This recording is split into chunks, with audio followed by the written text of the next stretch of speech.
Good morning, everybody.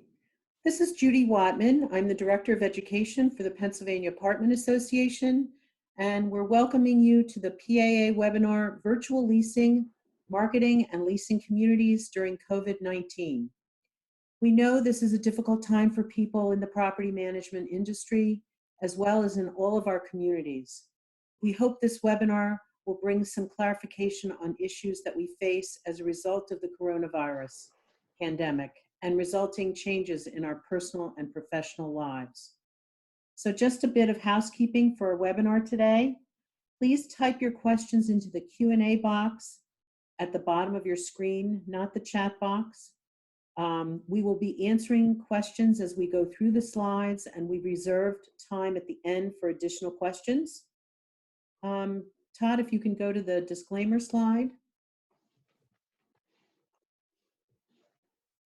Okay, the coronavirus crisis is a fluid, dynamic situation. Details are changing rapidly and new information is being learned every day. In addition, most of us are in uncharted waters, so best practices are being written in real time.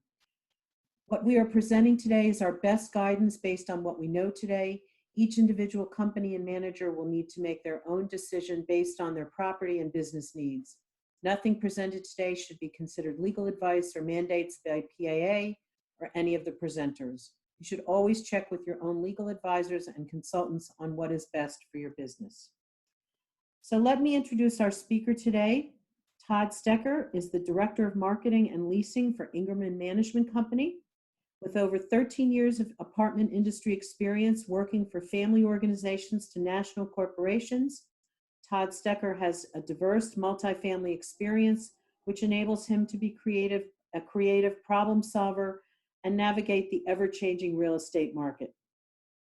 As Director of Leasing and Marketing at Ingerman, Todd has been responsible for overseeing lease-up performance, portfolio occupancy for over 90 communities, and corporate marketing. This includes managing marketing campaigns, lead generation, the leasing and sales processes, reputation management, and digital landscapes. Todd acts as a bridge between the executive team and the on-site staff. So please welcome Todd to our webinar. Todd? Thank you very much, Judy, and good morning, everybody. Thank you for joining me. So like Judy said, my name is Todd Stecker, and I hope everyone is doing well and is being safe. These are extraordinary times with the current state of affairs. Many prospective residents can't visit properties, and many managers are working remotely. So we thought this would be the perfect time to discuss how we can adapt to a new environment of doing all things electronically. So along with the Pennsylvania Apartment Association and myself, we would like to provide some education on how we can make the best use of our jobs in an industry which is typically very hands-on. Luckily, there's a lot we can do these days with technology and communications to accomplish most tasks in the digital world. Just a side note, while this information is beneficial for all apartment owners, it's mostly intended for the multifamily audience. So this is virtual leasing, marketing and leasing communities during COVID-19. As Judy said, I am the Director of Leasing and Marketing for Ingerman. Ingerman has roughly 90 communities. Company is owned and operated by Brad Ingerman for over 30 years. We are a developer, we are a construction manager, and we are a property management company. We operate out of 4 states. And we specialize in affordable housing, senior communities, and luxury properties as well. I've had prior experience working for Kevin Lalazarian, who is a premier luxury multifamily developer in New York City, as well as working for Fortress Investment Group, who manage one of the largest multifamily properties in America called Stuytown, or Stives in Town, as it's previously known, which was over 11,000 units. And I started my stint in real estate as a real estate agent, working for a company called City Habitats in New York. I do have over 13 years in this business. I am a licensed real estate broker and do have certifications in Microsoft Excel and Google AdWords. And I do have a degree in accounting, as I first started my career as an accountant and made a transition over to real estate. Some general passions of mine are new emerging technologies, the real estate industry, obviously, and financial markets as well. You can feel free to reach out to me on LinkedIn if you want to chat about any of those. And I myself have lived in over 6 apartments, 5 in New York, 1 in Princeton, New Jersey, and I currently moved my young family over to Bucks County this past August. So today's presentation can be broken down into 4 segments. The first 2 are more marketing centric, and the last 2 are more leasing centric. We're going to discuss all things digital property, how to make sure your physical asset resonates well in the digital world, and how to enhance all the content of what your digital property is showing. And then how that translates over into selling, into the leasing process, and how to do things when you may be working remotely or your prospective residents can't visit the property physically. And then there's the small tips and tricks on how to do paperwork electronically as well if you don't have solutions already in place.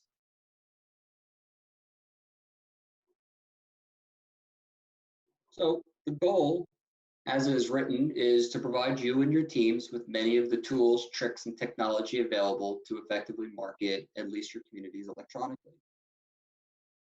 This is not everything, because everything is always evolving and changing. There will always be new technology and approaches to selling and marketing digitally. But I do believe this is a great overview of most of what is available in today's world. There's 2 quotes I'd like to introduce you to. First one is, attraction is the birth of marketing. The second one is, friction is the death of leasing.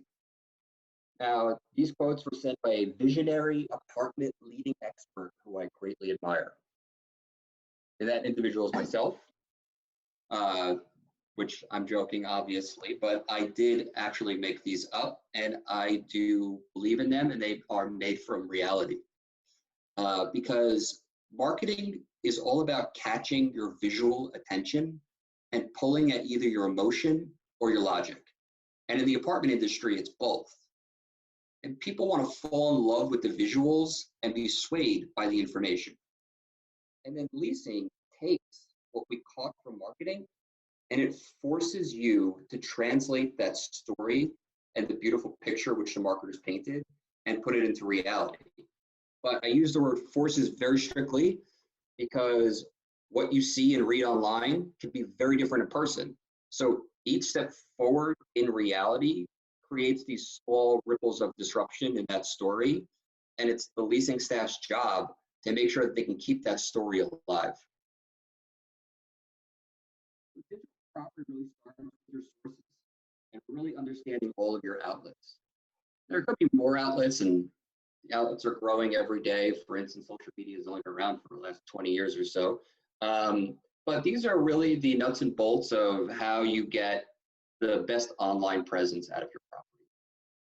IRLSs are internet listing services, and essentially what they are apartment community search engines. So these are the apartments.coms of the world, the Zillows of the world, RentPath, Zumpers. There's several of them out there right now. And as a matter of fact, we were told the other day that Google themselves is creating their own search engine specifically designed for apartment communities, which they've done for the airline industry and the hotel industry as well. There's a big threat to those ILSs. And there's your direct website, which is the most cost-effective and most valuable asset you could ever have online. SEO stands for search engine optimization, and these are the search results that are produced in sites like Google and where your website or websites rank in those search results. So if you were to type in apartments in Philadelphia, what are the first websites which appear would have the highest SEO ranking? And it's a task unto itself to make sure that you do all you can to make sure that your websites populate higher and higher in organic search results.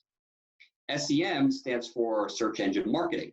So this is similar, except the fact that now you actually are paying money to these search engines to rank higher in those search results. But they are still labeled as ads. So there is a differentiation between having an organic listing and having an ad, which is placed higher up. And there's social media, classifieds like Craigslist and Facebook Marketplace, and eBlast, which are lists of your own subscribers that you reach out to on a weekly, bi-weekly, or monthly basis. So digital properties really can be broken down to these 4 categories: photography, video, information, and maps. And I'm going to go through all 4 of these individually.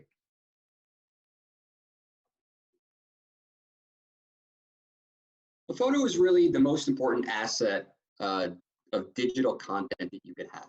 And generally, it's make or break for your digital community because it's what people love to look at the most and the most of.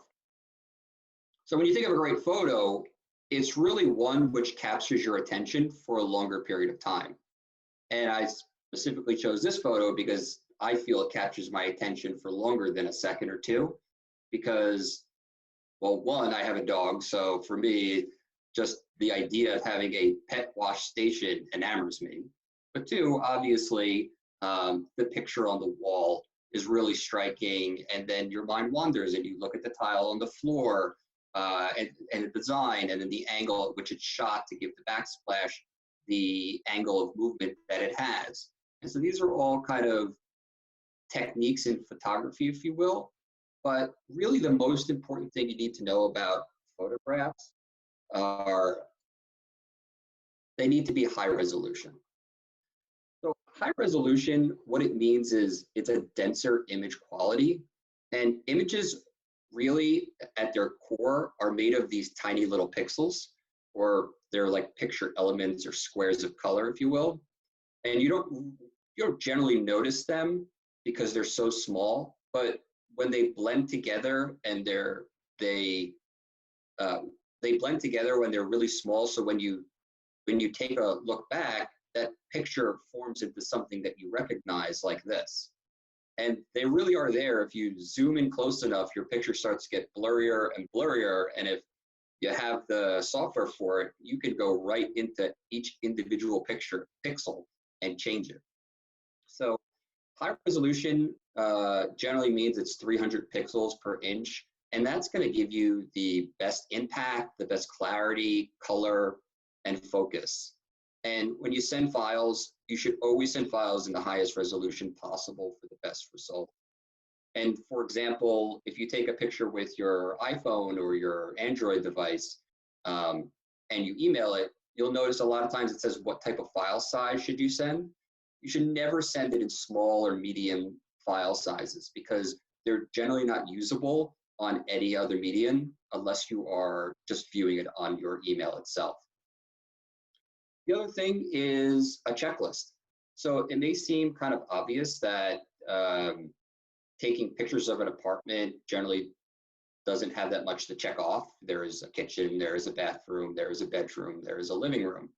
But it's the small things that kind of give you the best impact. And what you're really looking for is perfection whenever possible.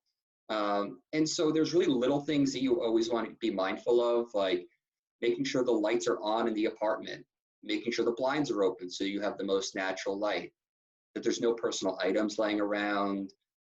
You may have small misses, like you may have a smart thermostat or central air that you want to make sure that are recognized, so you take a picture of that.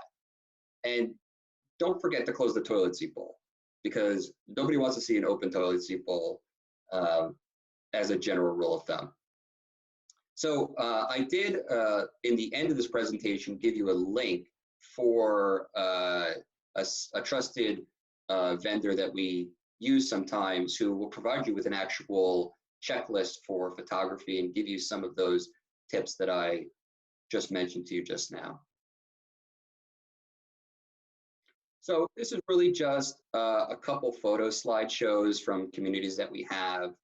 And I thought they were just important to emphasize focal points and focus, that you could really make any space really striking.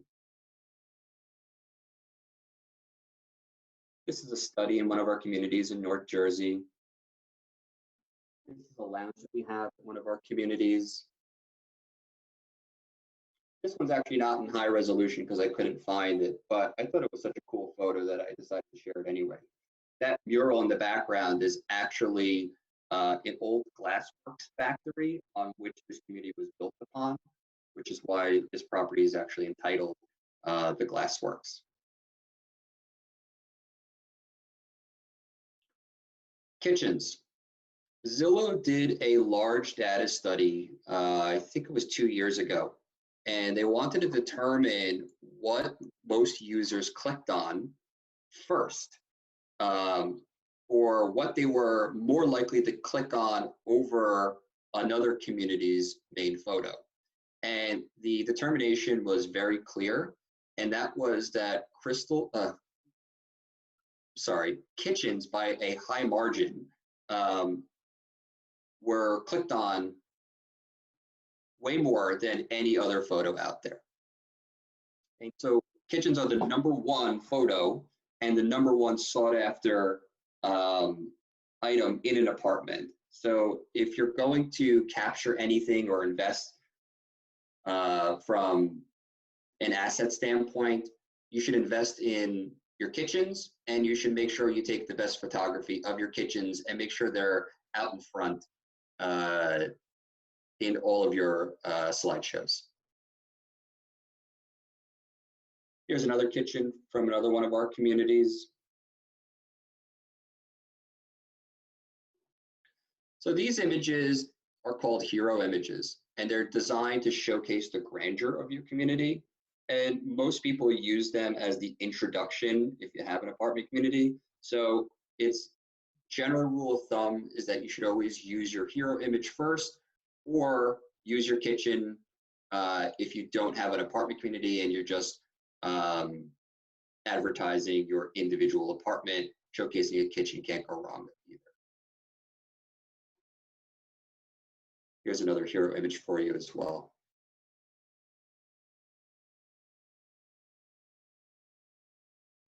Okay, virtual tours. So I'm going to go over video tours later in the presentation, but there are 2 types of virtual tours which are great to discuss here. And the first one, and probably the most sophisticated, is called a Matterport. So I'm going to click out of the presentation. It's going to take me out to a web page. And this is one of our ILS listings. And I'm just going to dive in because they've done the work for us here.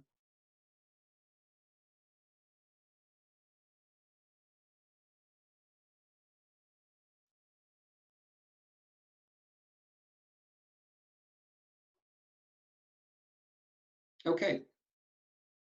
So what you see here is called, well, it's called a 3D tour, but in real terms, it's a Matterport tour. Matterport is a trademarked, highly specialized camera and software system that is mostly used now in the apartment or real estate industry in general. And it is essentially the best digital walkthrough available with today's technology. It allows you to essentially, oh, there we go, sorry about that. It essentially allows you to walk through an entire apartment, scrolling up and down, left or right. You can zoom into different areas. And it seems like the most sophisticated technology possible, but it's really not as, it's not as crazy as it sounds.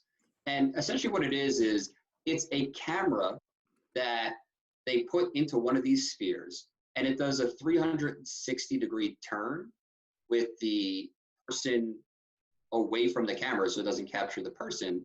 And then they repeat that in all these different spheres. And then they stitch them together using software, and it gives you the most accurate 3D map of your space. Todd, I'm sorry to interrupt, but are we supposed to be seeing a video? Because right now it's just a stationary photograph. Yes, so you can't see my, I have a web browser open, and I have an actual virtual tour in No, session. Can you not see that? no, we're still on the slides, so maybe you have to minimize the slides. Hold on. What happens if I do that? Much better. Yeah. Can you Sorry make about that. that? I didn't That's good. That's better. Sorry about that, everybody. I didn't realize I had to share a different type of screen to do that. So not going to start all over again, but as you can see, this is what a Matterport now looks like. I'm sure a lot of you in the apartment industry have seen this already, but I thought I'd kind of describe it to you so that you really understand the fundamentals of it.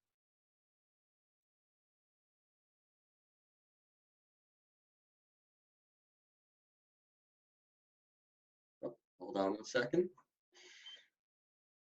So that's a Matterport.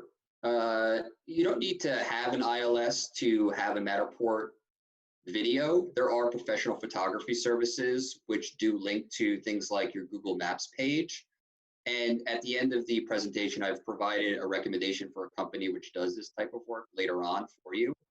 This isn't the type of thing that you do it on your own because the Matterport cameras are very expensive and generally there is some technical training which is involved. So you do want a professional to do this for you.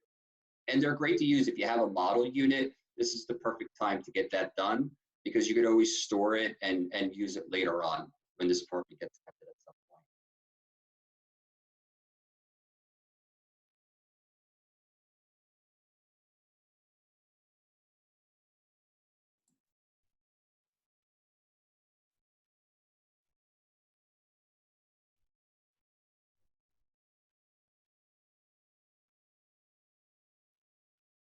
Sorry, everyone, just looks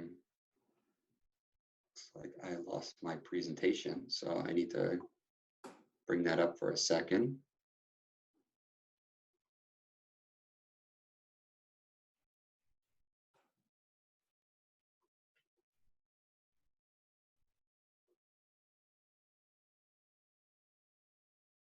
Maybe minimize your open tabs.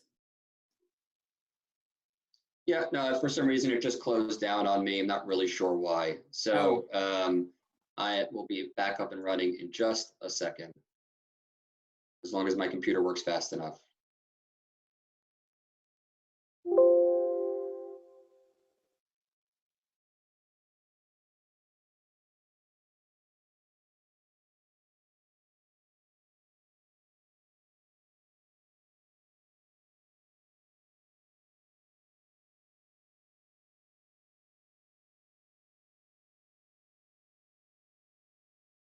Okay.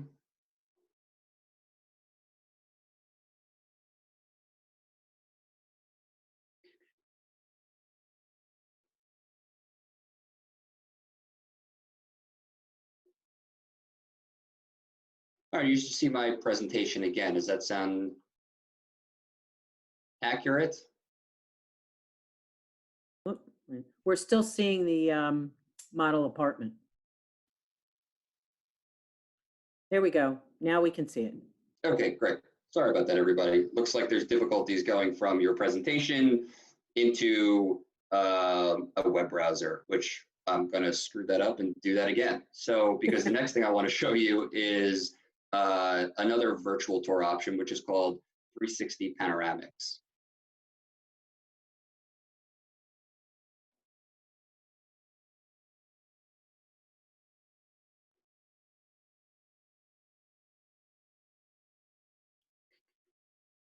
Share, and let's share this. You see my web browser now? Yes, we can see it. Great, sorry about that. So, okay, so a 360 panoramic this is another ILS of another one of our communities that we have.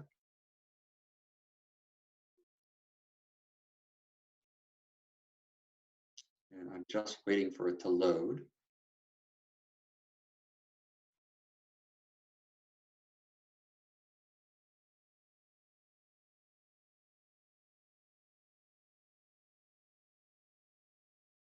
Okay, great. Let's hope there's not too much more of that.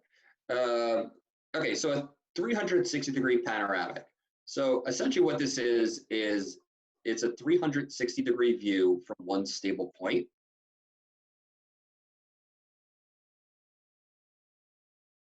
It is horizontally locked, which means you can't go up or down. And while this may not be as awe-inspiring as a Matterport virtual tour, it's also much cheaper. And in fact, it's free. So you can do this on your own with your cell phone and several free apps in a matter of minutes. And so I highly recommend that if you don't have the time or budget to do a Matterport, that you can do these 360-degree panoramics and upload them. And you could do them in several locations to give you several different options for kind of viewing apartment in a semi-virtual setting, if you will. So that is a 360 panoramic. Let's see if I can just go back to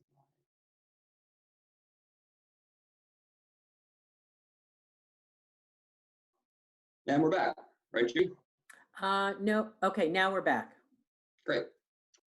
Okay, sorry about that, guys, but going out of the presentation into something else kind of disrupts the whole Zoom share. So now that we're finished with that part, just going to talk about maps. Maps is essential to the operation of your business in today's environment. Your reputation, your directions, they populate in your search results. They have your hours of operation and your contact information. The most research is done on maps to understand how your location stacks up against others. And in today's environment, renters rank convenience as a top reason why they choose to live where they do. Maps is what gives them that information. Your presence on maps should be of the highest importance to have the most robust digital property possible. So I can't emphasize it enough to make sure that your property is on maps and that you have it optimized to its fullest.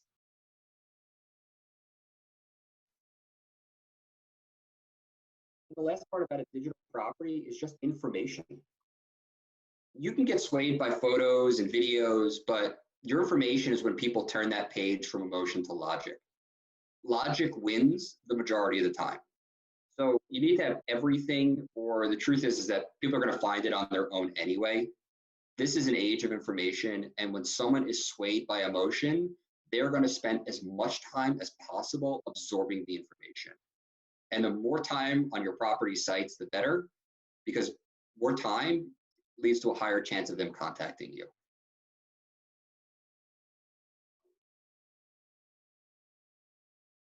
So the next subject matter is really enhancing that content. So we're going to talk a little bit about enhanced photography, photo enhancements, video enhancements, a little bit about floor plans, and then third-party services we're going to talk about at the end of the presentation. Now, these are really designed for basics and not the advanced, because the truth is that most of us are not advanced in these areas of expertise, and that there are third parties out there, if you're not a designer, who can do these for relatively affordable rates. And again, I'll talk about that at the end.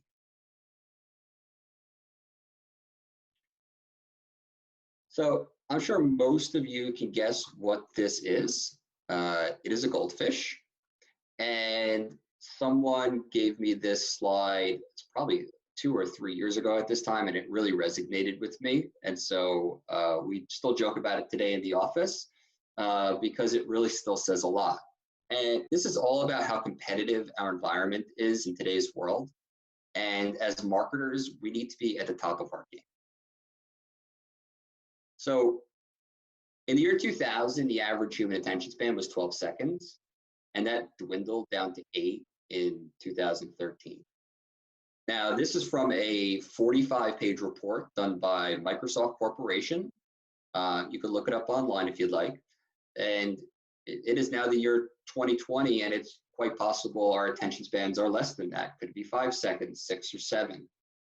But apples to apples, we have less attention span than a goldfish. And that is why this slide is here to emphasize how important it is for your marketing story to be strong, and everything should look seamless from device to device, because content consumption, social media, technology adoption rates, and multi-screen behaviors are as high as they ever been. And the newest generations coming after us, they're only going to be processing information faster, and their attention spans for what's going to grab their attention and what they're going to decide to put their focus on is going to be harder and harder for you to grab. So this is photography, and these are just two small tricks that I think everybody in real estate should understand, and that the smartphone revolution has allowed great picture quality and high resolution images because they make all of our lives much easier. But there are two other techniques that are essential for real estate. The first one is wide angle lenses. And essentially what they are is they're lenses which attach to your camera. And I'm sure they have options for your phone as well. And you can get them on Amazon. I mean, lenses can cost you anywhere from $40, $50, but they can go as high as like $300, $400 if you have a high-end Nikon or Canon. So you don't have to spend a great deal of money on them, but they do give you an incredible result because the wide-angle lenses give you a great deal more within an image. And it gives you the ability to capture small spaces like bathrooms, which could be hard to shoot. So using a wide-angle lens will make your space look more expansive, and especially beneficial in real estate photography. And as you can see from this photo, while it's not in high resolution, the concept of it is to show that these two images were shot from the same standing point. And you can see how one image captures so much in one image, but the other one, how much more expansive it captures within one shot.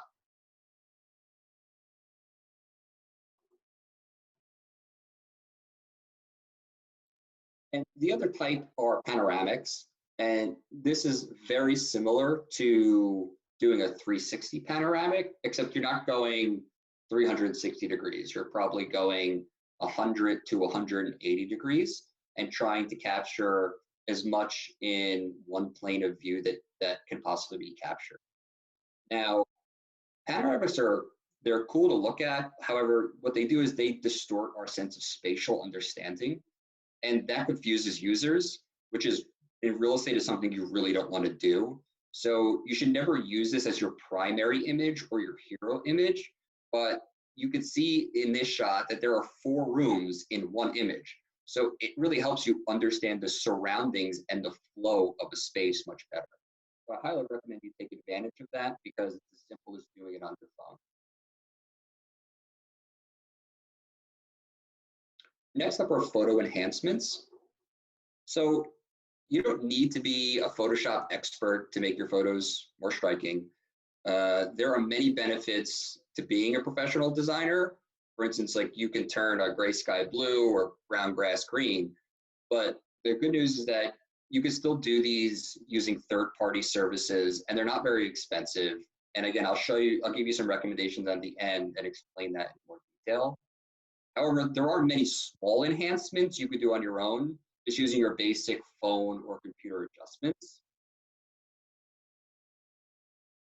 And those basic ones are cropping, blurring, saturation, contrast, brightness, and there's filters as well, which most people know from things like Instagram.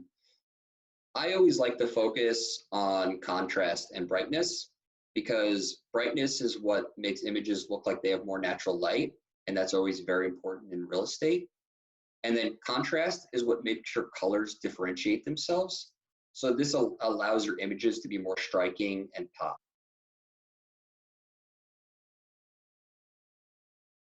And then there's virtual staging.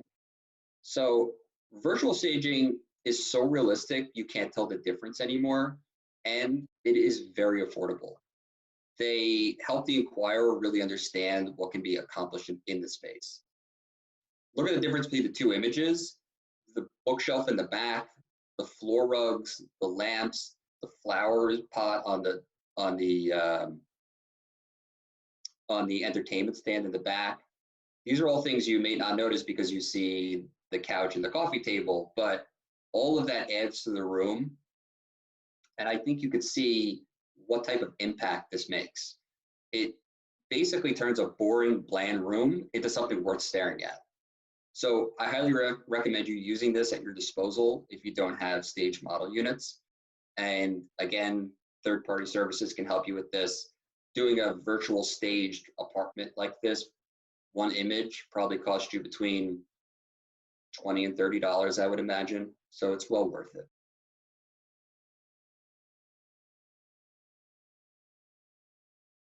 We're gonna move on to videos.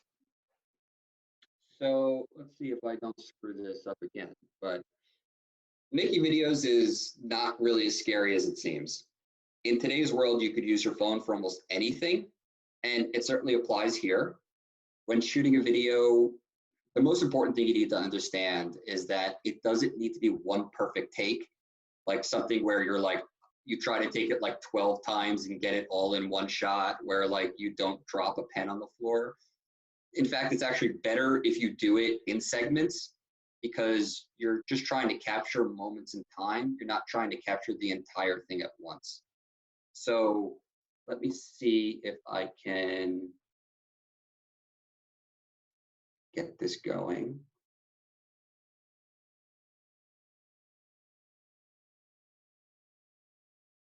And I'm going to share my browser.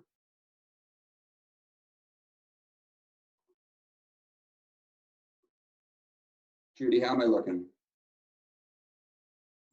Yeah, it's good. Okay, so really quick.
Okay, let's jump back into.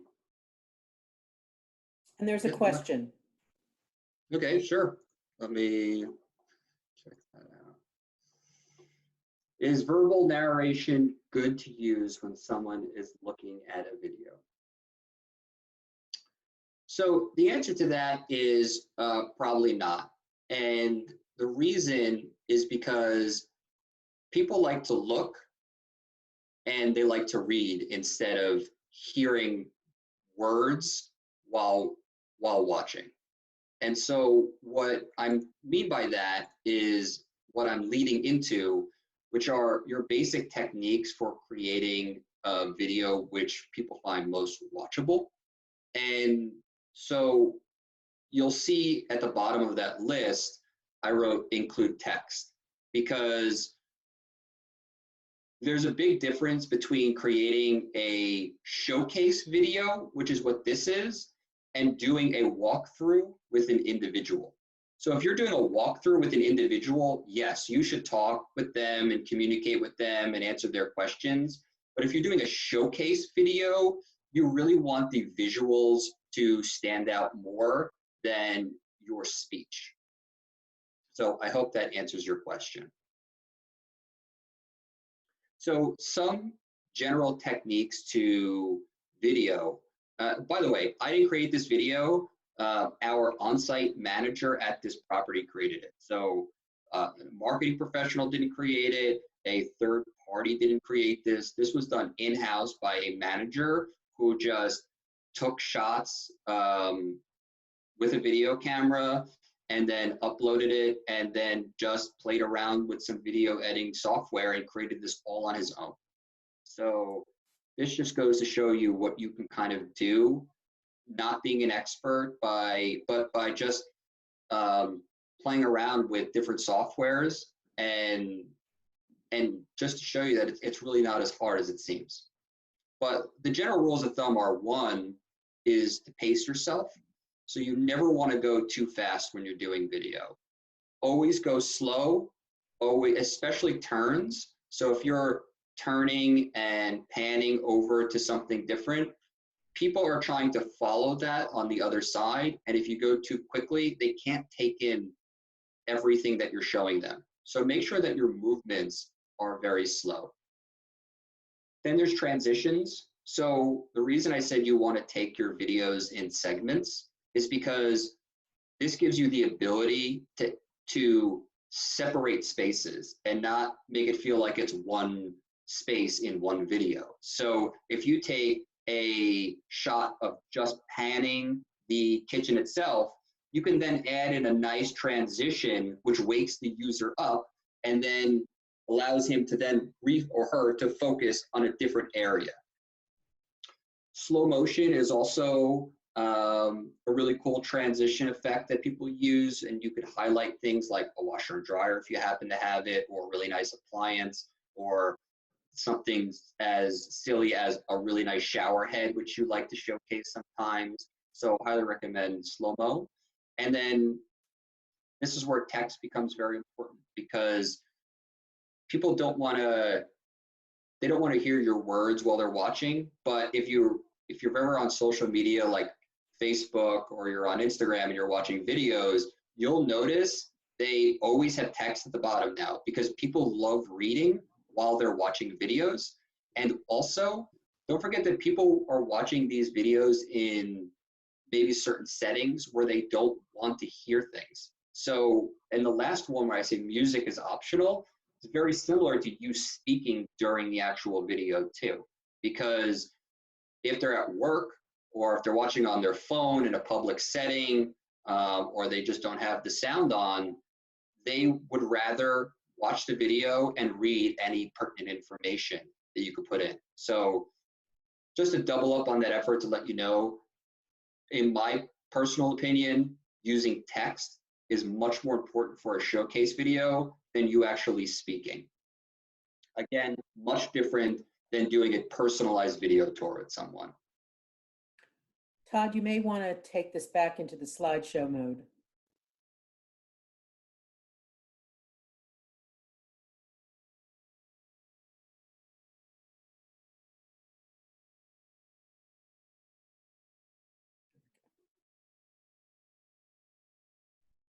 Am I in there now?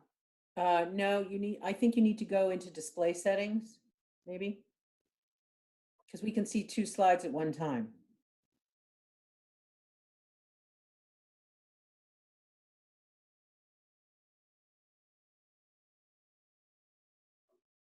How about now? Nope. I think you might want to hit the display settings. See where it says display settings at the top? Or the little screen on the bottom left, maybe? There you go. There you go. You can see my screen. Everything's good now? Now it's good. Sorry. So if you weren't seeing that before, I have all of those bullet points that I just listed on the left-hand corner. And the other part of this is just to let you know that doing video work generally can be done within an hour or so, and you can use free softwares. A lot of people use iMovie as probably the top one, which is a free app made by Apple, and you could download it on your iPhone or your Mac device.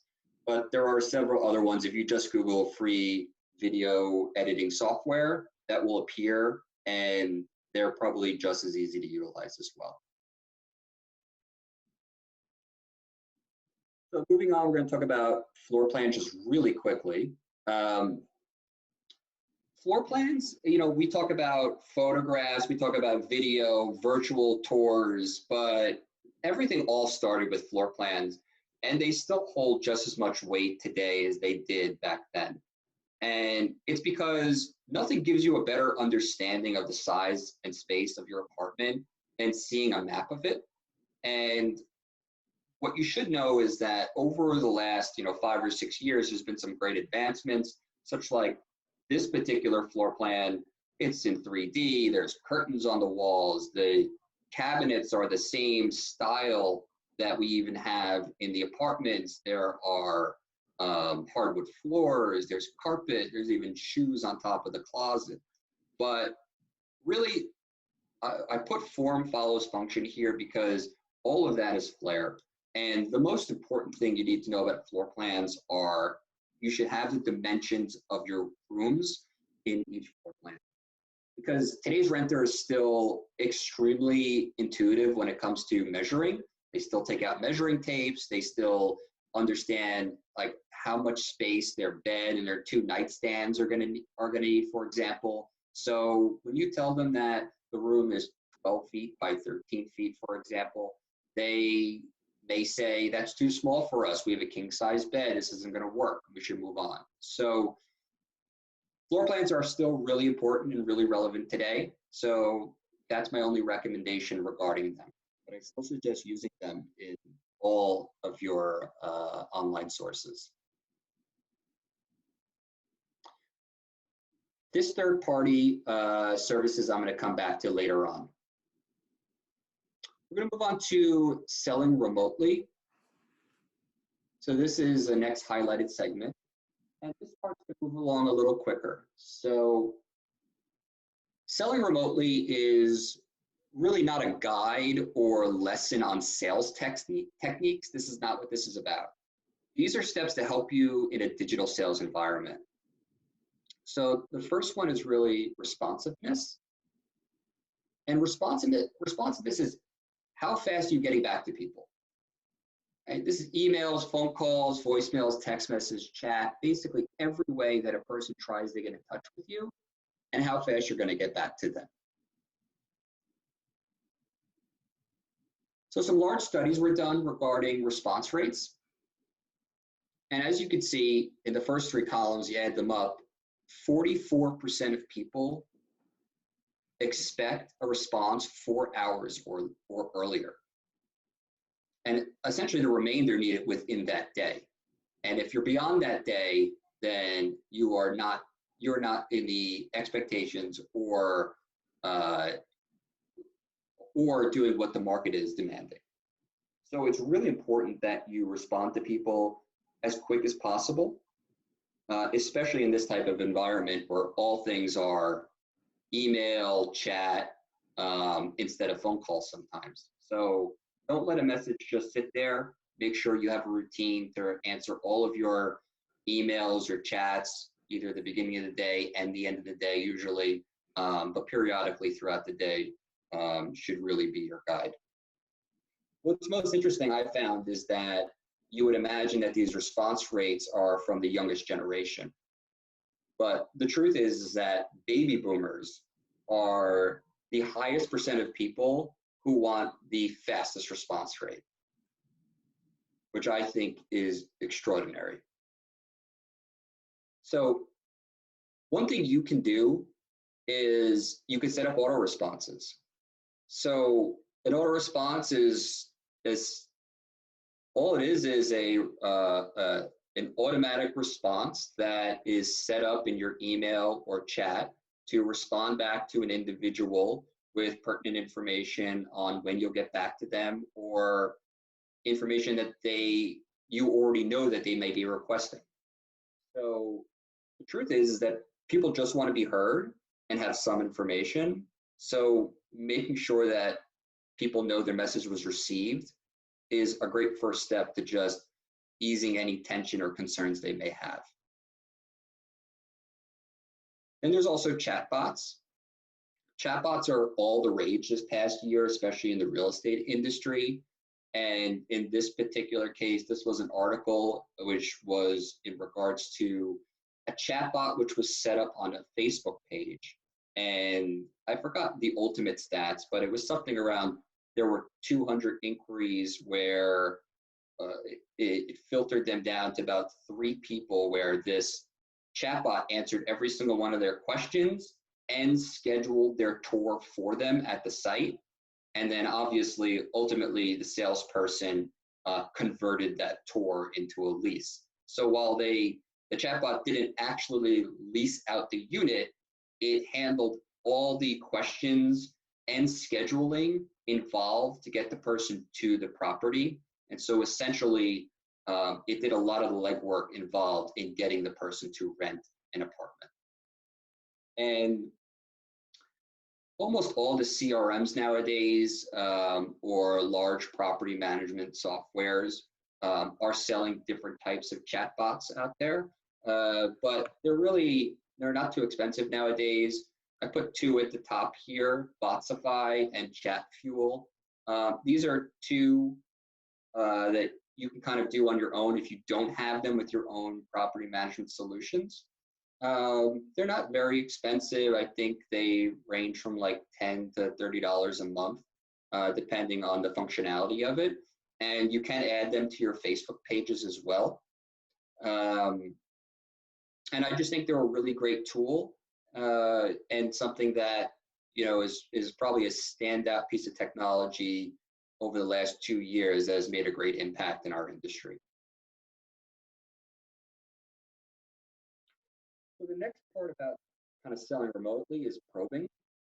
And probing is the act of asking questions to make critical determinations for the information you share. And essentially, this is knowing your client and is your guide to convincing them that this is the place for them to live. And this is kind of even more essential when your client cannot visit the property, and especially if you have many vacancy options to choose from. So the basic probing questions we all know, you know, those are: what size apartment, when are you looking to move, what is your budget, do you have any pets? But if you have a lot of vacancies, or you're working remotely, or they can't come to the property, you really need to narrow down what apartments you want to show them or tell them about. And so you got to probe a little higher, and you got to dig a little deeper. And so you got to find out things like, do they have a requirement for a certain floor they want to be on? What is their most important aspect of the apartment? Is it the value of it? Is it the size of the apartment? Do they need natural light? Is that really big to them? Do they have a problem with noise being by a busy street? And then I've always found this one very useful. Do you have a king size bed? Because we all have seen small bedrooms before, and it's one thing to try to sell somebody on a king size bed will fit in the room. So you don't really want to waste all your time showcasing or telling somebody about a great apartment that they have if the room sizes are too small to handle their furniture.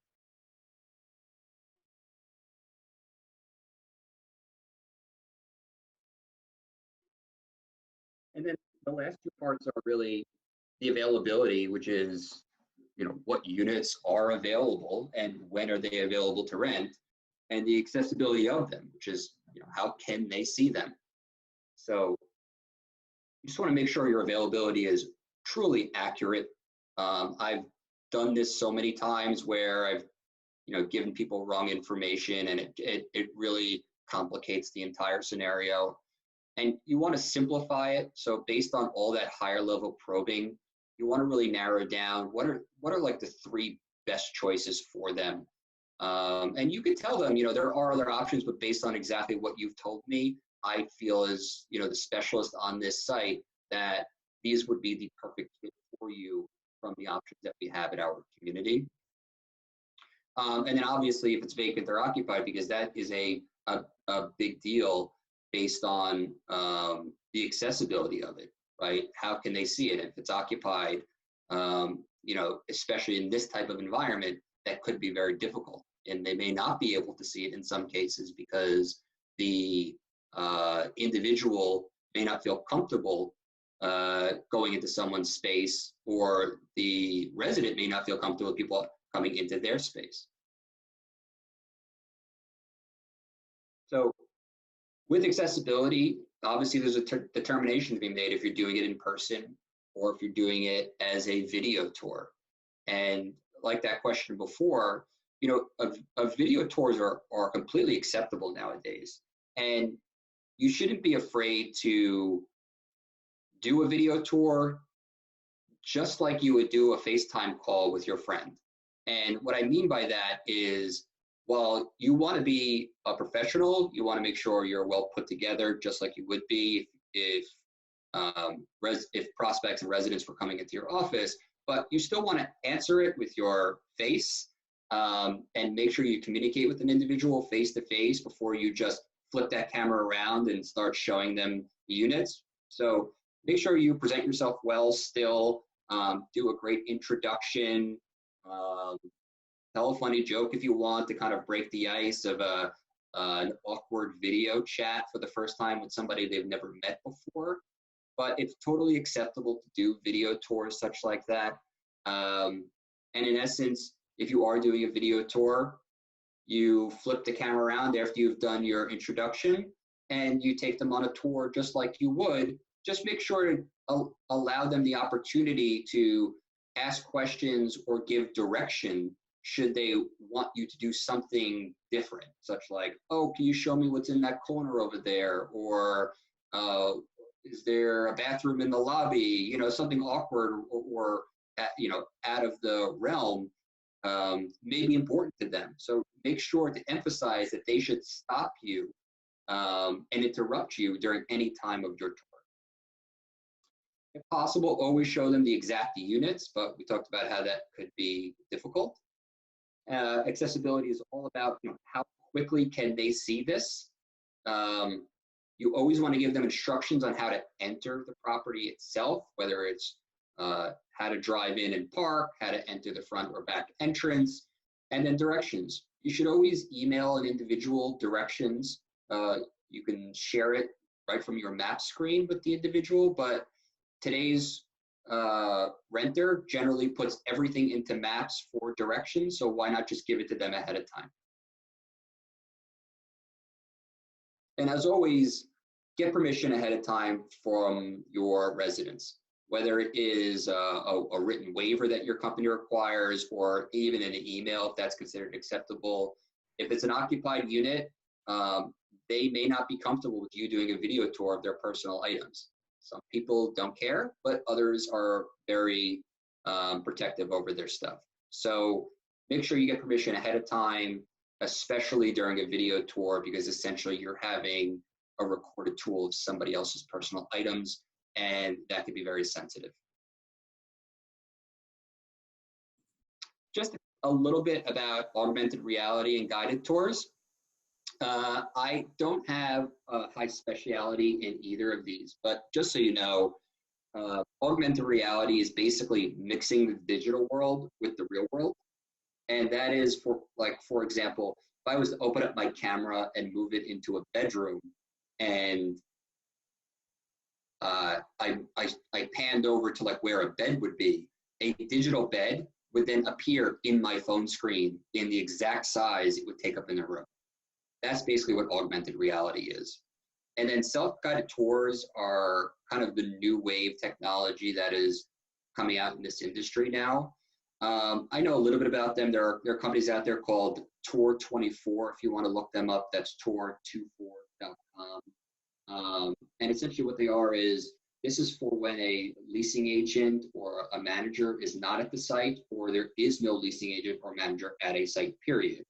And it gives the prospective resident the ability to access the residence, whether it's the entrance to the property, and then guide them into the entrance of an apartment. So it is essentially taking away the role of a leasing agent and allowing someone to see things on their own using strictly technology.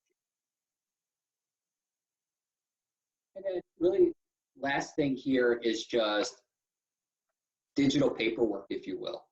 So if you have multifamily, if you're in the multifamily industry, you generally have a large management software that's got you set up for things like you can process applications online, you can do signatures for leases online, you could accept remote payments and handle those types of transactions.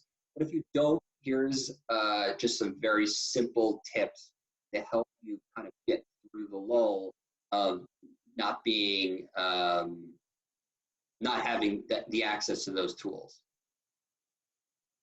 The first one is creating electronic forms. So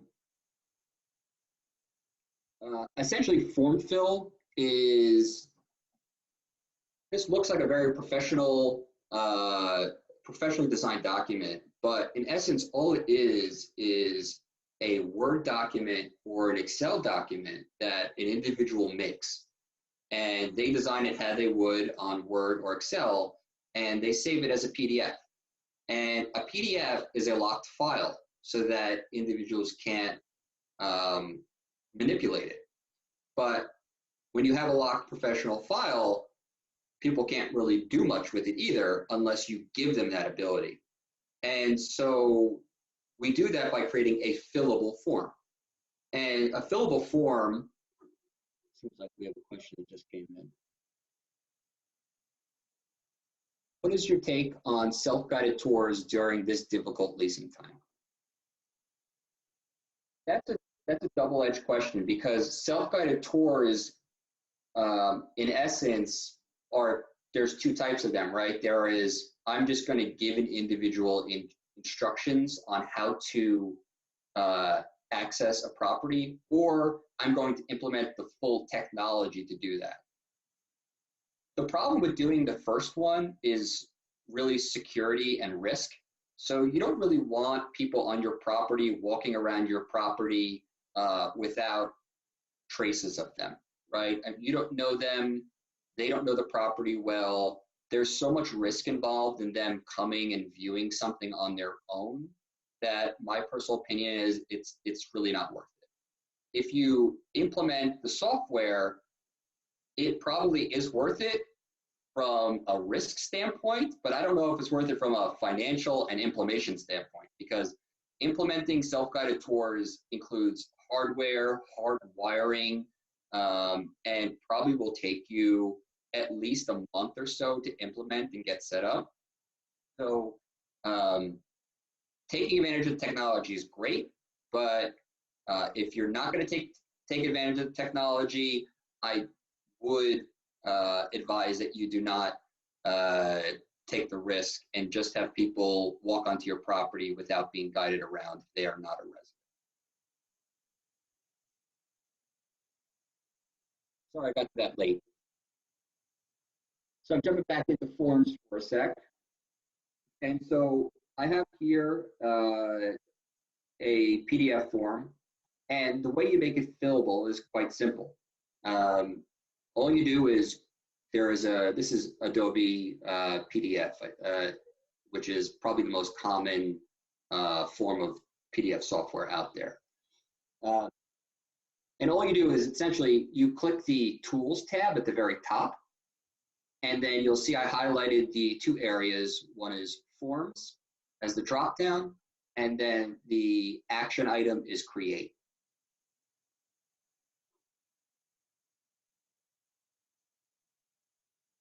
And when you do that, essentially what happens, this pop-down then appears. And it shows you all of your already created fillable items, which are all labeled, and then gives you all these options to add new fillable items, whether it's a text field, you want a checkbox, you can do a drop-down menu, and you can even add in digital signatures right here. So those are really as easy as it is. If you're not using the Adobe program, there are several other softwares out there. If you just Google PDF fillable forms, there are sites like pdffiller.com or PDF Escape is another good one. And I believe they are free to use. If they're not free, then it is a nominal fee to use these premium type of features that they offer. And there's digital signatures. So every company has different rules regarding digital signatures. However, you should know that there was an e-sign act signed in the year 2000, and that grants electronic signatures the same legal status as handwritten signatures throughout the entire United States. And digital signatures have become acceptable in over 90% of contractual agreements. So I highly suggest you utilize them. These are the ways to do it in Adobe, which the only thing incorrect here is that you don't click the Tools tab, you click the Fill and Sign tab. I just highlighted the wrong one by accident. So you click the Fill and Sign, and then Fill and Sign Tools, and then you set up your own signature, just like I did there. And the great thing about a digital signature, it ties directly to your email address, and it date and timestamps. So it's even more legitimate than a wet signature, if you will. If you can't figure any of this out, and this is kind of like a little side note, and I wouldn't advise this unless you just have no other option at this time. If you can't figure any of this out, one little trick that I learned is that you can literally sign a piece of paper, take a picture of it with your phone, and upload it into the signature line. So right next to my digital signature is now a wet signature, but that was actually me handwriting it and just inputting it as an image. Now, I wouldn't recommend this as your final signature, and it should be all based on what your policies are as a company, but in this type of environment, this might be a last case scenario that you do. And if you do this, I would advise that you do it only as a temporary replacement, and that when you do have the ability for the person to sign it in person, they can then sign it in person legitimately. But this is kind of a way to get around it if you're struggling with digital signatures. And then online payments. So this is just to show you that, well, most of you, if you have, again, property management softwares, you have ability to accept online payments. If you have Yardi or RealPage, whatever it might be, they have already payment terminals set up. But if you don't have any of those, or just need another option, there are several online options. One of them I always lean towards is Square. And Square is basically if you ever go to a coffee shop or a small business, they have that white terminal that they pass around, you put your credit card in, and it's like really neat looking. That's generally a Square terminal. But Square, essentially what they are is a processing business. They're just like the new age technology version of it. So you could sign up your own account with Square if you wanted to, and you can accept credit cards or remote payments right on a web browser. And it's as simple as that. You just have to then obviously transfer your money into the correct account after you're finished. So that is an option if you don't already have one in place. And then really last but not least is, when all else fails, you could just scan to the good old fashioned US mail. I've done this hundreds of times. And the reason I say scan is because you're saving yourself about 3 days and $10 in postage. So the way, I've always learned to do this was, whether it's your lease or it's an application and you need to have it printed and you need to have a wet signature on it, you can scan it over to the individual, have them print it out, have them sign it, include a money order, whatever it might be, and then they can mail it back to you. And as always, don't forget the tracking, because once you get involved with contracts and money orders, you want to make sure that nothing gets lost, and you don't want to trust anybody at their word. You want to have proof of that as well. So remember, traction is the birth of marketing, and friction is the death of leasing. And the only other thing I wanted to show you real quick was back to third-party services.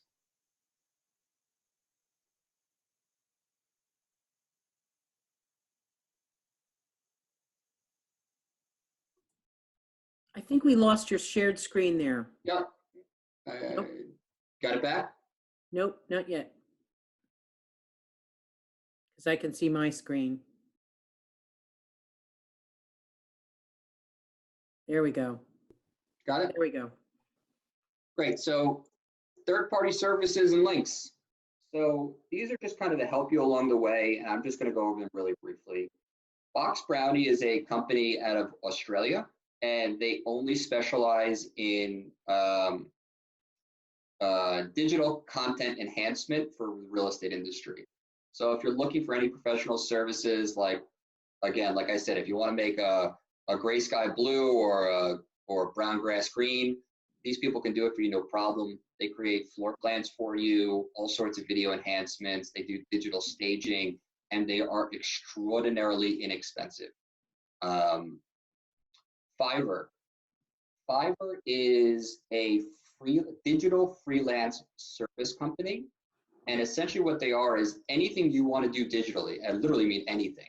So if you want to take video of one of your apartments, you can then find somebody on Fiverr to turn it into the video that I showed you in this presentation. And it probably costs you about $50 to do the whole thing. So Fiverr is essentially digital freelancers who do everything digitally, everything from websites, copywriting, you could find anybody. A lot of them are located internationally, whether it is they're located in Bangladesh or China or Israel or Iraq sometimes, but these are very talented individuals who are willing to work very inexpensively, and this is a great outlet for them. Then there's Upwork. Upwork is, again, a freelance website, except these are mostly US-based people. You can communicate with them over the phone. They'll do all types of services for you that any freelancer would. Typically, this is a more expensive service because you're getting a higher quality individual and dedicated person. For example, my company found a social media manager on Upwork, and it was a fantastic relationship for over a year. So I highly recommend that. My buddy Dax over at CS3 Design does our photography services nationwide, and he does the 3D Matterport tours.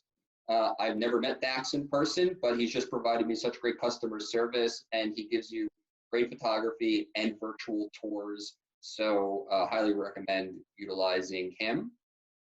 And then that link right down there from Box Brownie is actually the checklist for photography. So if you want to have a great checklist that goes over everything that I talked about before, about a pre-photography list of things to make sure you get right before you shoot, that's a good link for that. And then if you want to do your own virtual 360 panoramic tours, there's an app called 360 Panorama. And essentially all you do is upload a 360-degree panoramic image, and it converts it into one of those virtual tours that I showed you earlier.